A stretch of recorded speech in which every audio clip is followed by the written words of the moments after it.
When it comes to selling guns without an FFL,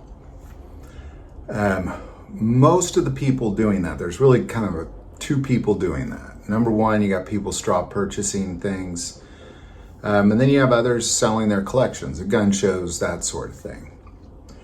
And the straw purchase, that thing has, ATF been on that for a long time. There's nothing new about that. The thing with the gun shows, the collectors selling, that's a new thing. And so far there's been about 700 arrests of people just selling their personal guns.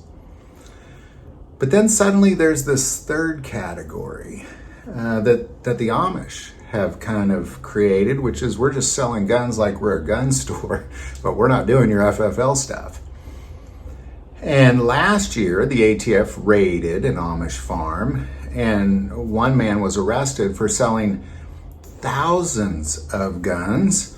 I can't quite find the number. I've searched and searched for it, but generally speaking, every article I read just says thousands of guns that he sold. So the ATF raids an Amish farm.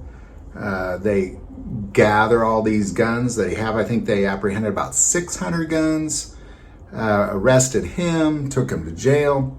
And the question is, well, what happens if, according to the ATF, you're illegally selling thousands of guns? Generally, I would argue you're probably going to go to prison for a long time. The consequences of such things are prison sentences of 5 years or more, and around a $500,000 fine, upwards of a $500,000 fine. However, as the Amish have now been sentenced, this Amish farmer has now been sentenced, we can kind of see, well, what's the difference if you're an Amish farmer versus you're just a guy selling guns illegally through straw purchases, that sort of thing, thousands of them. Well, according to the courts, what this particular man got was he got $35,000 fine and a year of probation. It's pretty good.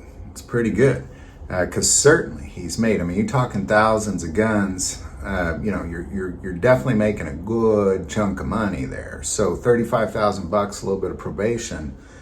In my argument, would not deter the Amish from continuing this pattern. But apparently this is what happens if you're Amish. It looks like you're better off committing crime as an Amish person than you are a regular civilian.